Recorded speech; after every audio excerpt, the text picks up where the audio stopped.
What is up, everybody? Welcome back to the channel. My name is Zach Rana and I am a middle school science teacher. However, about 3 years ago, I made a video called How I Studied for the MCAT. I got a 511 on the MCAT, which is 83rd percentile and is a pretty good score.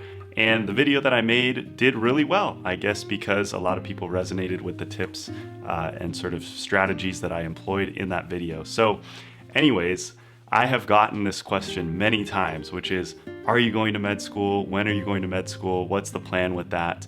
And in this video, I hope to address that. At the moment that I'm filming this video and at this time in my life, I am not planning to go to med school.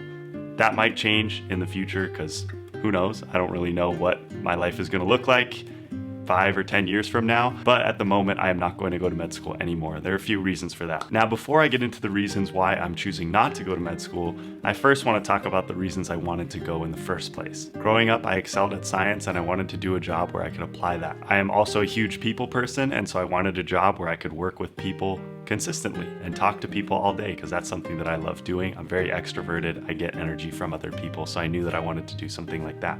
Another reason that I wanted to go into medicine was because I love health and fitness. As you guys have seen and know if you've been following my channel, and I used to be ZR Fitness and I would promote bodybuilding, weightlifting, athletics, exercise in general.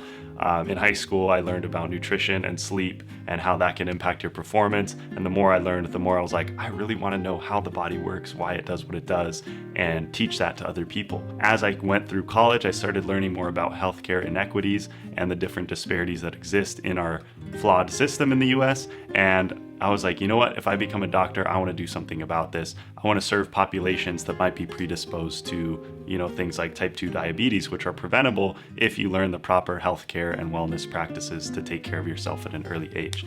So all of these things were guiding me wanting to go into medical school, and I put myself to work.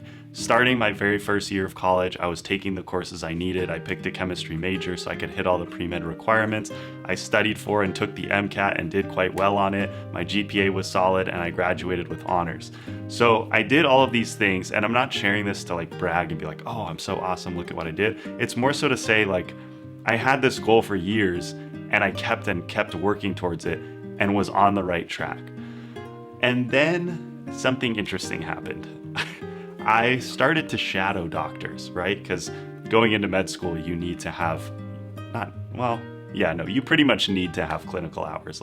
I don't think they give you a specific number, but you're supposed to have, I'd say in the hundreds, maybe even 1,000. I know people who had even 1,000 plus clinical hours before they even applied to med school. So I started going into the hospital and shadowing, and I realized that I kept looking at the clock. I kept counting down, when is my shift going to be over?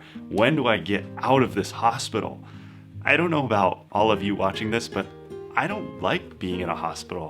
Whenever I go to a hospital, I think I'm sick, there's something wrong.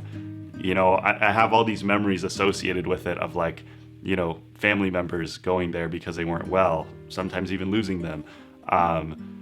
If I'm going in there, it's because there's something horribly wrong with me and it needs to get checked out. Like the time that I got hit by a car and I had to be rushed to the emergency room, or the time that I had surgery when I was really little. And so I have all these memories and experiences, and hospitals are not the most inviting place, at least in my experience and the ones that I was shadowing in. Again, this is not, the case for every single hospital or every single scenario. This is just what I was experiencing at the time. And so I found myself in this position where I started to realize I didn't like being in the hospital. And the more that I shadowed doctors and saw what their day-to-day life actually was like, I was not excited about it. I was pretty turned off by the thought of doing this for the rest of my life, to be honest, because what I had originally wanted to go into was family medicine.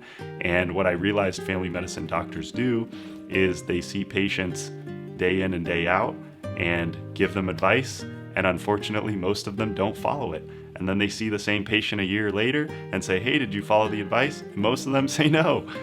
And then you have to give them medicine because they didn't follow your advice, and so now they have to take the medicine to be able to continue living a normal life, or basically continue doing whatever they were doing before, which might be eating really high fat fried foods or not exercising or drinking a lot of alcohol, whatever. And I saw this pattern repeated over and over and over, and it was really frustrating to me. And I was like, A, I don't like being here. Like, I don't like the hospital. And B, this work seems very frustrating and repetitive. Those were my initial thoughts. And at the same time, I had also been doing a program called Teach for America as sort of a 2-year gap time before I applied to medical school. And I was loving it. I was loving being in the classroom. I was loving interacting with the kids. I loved the feeling of like, being a teacher is almost like performing. And I mentioned earlier in the video that I'm a huge extrovert. I love the social interaction.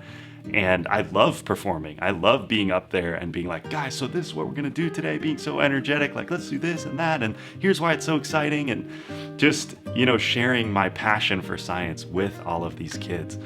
And I kept going between these two worlds of like, during the week, I'd be at school and I'd be interacting with the kids and having a great time. And then on the weekend, I would go to the hospital and be like, get me out of here. When does my shift end? Oh my gosh, I'm so bored. This is the same thing happening over and over. I don't like it. That was what caused me to reflect and be like, okay, so all the things I originally, had as my list of why I want to go into medical school, how can I sort of start to accomplish the things that I really care about from that list? And would it be possible to even accomplish those things in that list without being a doctor?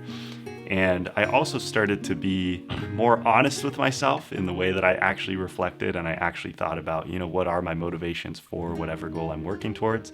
And to be completely honest with myself and with all of you, another big motivation for me going into med school was prestige, and a second motivation was money. I know that doctors make good money, and I know that there's a lot of prestige associated with it. I come from a family where my dad is an immigrant, and I don't know if any of you watching this can relate, but immigrant families generally push their kids to get as educated as they can and make the most money that they can so that they can be successful in the United States. And I don't think that's a bad thing necessarily, but I think it also was kind of clouding my judgment and driving me towards a goal that ultimately, I don't think I would have liked. I don't think I would enjoy going into a hospital day in and day out. Personally, that's for me. Again, this is not like, this is my journey and why I'm choosing not to go to medical school. But if you're watching this and you're like, no, I love the hospital, I love the work that doctors do every day, like more power to you. Absolutely go chase that dream. I think that being a doctor is incredibly rewarding and such a powerful and noble profession. So I have no hate against the field. I think the field is amazing. But for me, I just didn't feel like I fit in. Another thing that I realized was I didn't really like a lot of pre-med students personally. Like I didn't get along with them. And a lot of them were very competitive and very like me first. A story that I can share with you guys real quick is when I was in college, you could tell who the pre-med students were in office hours because they would always just like jump over people in a way of like, like somebody's asking a question, the pre-med student just like butts in and like, tries to make themselves sound smart or like asks another question before that one's even fully answered. Just like little things like that, maybe this is this is definitely an overgeneralization. I don't think every single person who wants to go into med school is like this, but unfortunately a lot of the people that I interacted with were. And that just really turned me off from it as well. On the flip side, a lot of people that I interact with in education are totally different. They are not these like competitive type A, like force it down your throat, like this is, me, like deal with it. They're so much more loving and kind and caring and have chosen to go into education for such different reasons than the people I've talked to who chose to go into medicine. There's not the same prestige or money drivers for the people who go into education, and for that reason, I've found them to be just a totally different breed of people. Again, these are just complete generalizations, so take them with a grain of salt. Is every single doctor or person in medicine like this? No, absolutely not. In fact, I know many wonderful people in medicine or who are studying to go into medicine, and I think very highly of them. So I'm not saying that everybody is like this. I'm just saying that my experience was I met a lot of people like that. So yeah, where am I now in the story? Pretty much I reflected on my real reasons for going into med school, and I reflected on all the things that I love about education, And for this time in my life, I'm like, you know what? I love what I have right now, and I'm not in a rush to throw it away and move on to something else. So that's where I'm at right now, at this very moment. To answer the question, am I going to medical school? At the moment, the answer is no. Will that change in the future? I don't know. I will keep you guys updated as always, but I hope that this video helped sort of clear that up. And as you can tell, based on the past 3 years of content I've been making, I'm not going to be making content medical school related because that's not something that I'm currently doing in my life. I would love some ideas in the comments if there are videos you guys want to see about teaching, about what that life is like, and any questions that you might have about my current life, my current trajectory, or if you have any questions about bodybuilding, because that continues to be a passion of mine as well, and I will give you guys some updates about that in the coming months. With that being said, I hope you enjoyed this video. Feel free to check out my video about my journey to Teach for America and what that was like. You can click on that right here. Otherwise, I will see you in the next video. Peace.